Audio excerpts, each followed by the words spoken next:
கிறிஸ்துவுக்குள் மிகவும் பிரியமானவர்களே, இயேசுவின் நாமத்தினாலே உங்களுக்கு அன்பின் வாழ்த்துக்கள். நீதிமொழிகள் 6வது அதிகாரம் அதனுடைய 23வது வசனம், கட்டளையே விளக்கு, வேதமே வெளிச்சம், போதக சிற்சையே ஜீவ வழி. இந்த வசனத்தை கவனிங்க. கட்டளை தான் வெளிச்சம் தருகிற விளக்கு.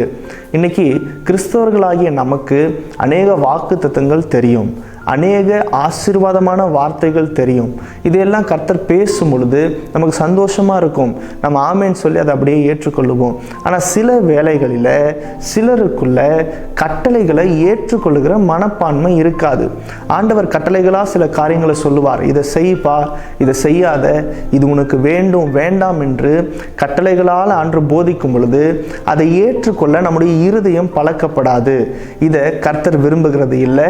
இது ஒரு கிறிஸ்துவனின் வாழ்க்கையில இருக்கக்கூடாத ஒரு குணாதிசயம் என்று சொல்லலாம். இஸ்ரவேல் ஜனங்களை எடுத்து பாருங்க, இதே மனப்பான்மை தான். ஆண்டவர் எதை கொடுத்தாலும் வாங்கி கொள்ளுவாங்க, எந்த ஆசீர்வாதம் வந்தாலும் மிகவும் சந்தோஷமா ஏற்றுக்கொள்ளுவாங்க. ஆனா கட்டளைகள்னு வரும் பொழுது அதை விட்டு விடுவார்கள். முதல் கட்டளையை யோசிச்சு பாருங்க, எடுத்து பாருங்க. என்னையன்றி உனக்கு வேறே தெய்வங்கள் உண்டாயிருக்க வேண்டாம் என்று சொன்னார். மோசே ஒரு 40 நாள் அங்க இல்லைன்னு உடனே புதுசா ஒரு தெய்வத்தை என்ன பண்ணினாங்க, உண்டு பண்ணினாங்க. இவங்க தான் இஸ்ரவேல் ஜனங்கள். இவர்களுடைய நிலைமை எப்படி இருந்தது? ஒரு கட்டம் வரும் பொழுது கர்த்தர் அவர்களை விட்டு விட்டார், அவர்களை எதிரிகளின் கைகளிலே ஒப்பு கொடுத்து விட்டார் என்று பார்க்கிறோம். அப்போ நம்ம எதை கடைபிடிக்கிறோமோ இல்லையோ, தேவனுடைய வார்த்தைகளாகிய தேவனுடைய கட்டளைகளை நிச்சயமா நம்ம கடைபிடிக்க வேண்டியது அவசியமாக இருக்கிறது. இன்னைக்கு நிறைய நேரங்களில் நீங்கள் தேவனுடைய கட்டளைகளை மீறி நடந்துடலாம். அந்த கட்டளைகள் மீறி நடக்கும் போதெல்லாம் அது இன்பத்தை கொடுக்கும், சந்தோஷத்தை கொடுக்கும்.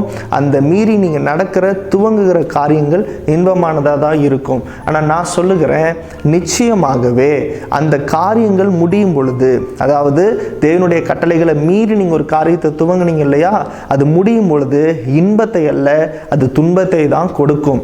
அப்போ தேவனுடைய கட்டளை நம்ம கடைபிடிக்கிறது இன்று நமக்கு கொஞ்சம் கஷ்டமாக இருந்தாலும் அதுதான் நம்மளை பரலோகத்தில் கொண்டு போய் சேர்க்கும், அதுதான் நம்மளை ஆசீர்வாதத்தின் பாதையில நடத்தும். இதற்காக ஒப்பு கொடுத்து இப்போ ஜெபிப்போமா? கண்களை மூடி ஜெபிங்க. நல்ல தகப்பனே, உமக்கு நாங்கள் நன்றி செலுத்துகிறோம்.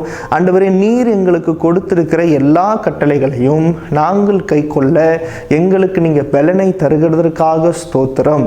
ஆண்டவரே, உம்முடைய கட்டளைகளை கை கொண்டு நேசித்து அதை கடைபிடிக்க எங்களுக்கு கிருபையை தாங்க. இதுவரை உம்முடைய கட்டளைகளை மீறி இருந்தால் தயவாய் கிருபையாய் எங்களை மன்னிக்கிறதற்காக ஸ்தோத்திரம். சகலத்தை உம்முடைய கரங்களை ஒப்பு கொடுக்கிறோம். இயேசுவின் நாமத்தில் வேண்டி ஜெபிக்கிறோம் எங்கள் ஜெபம் கேளும் ஜீவனுள்ள நல்ல பிதாவே. ஆமேன், ஆமேன்.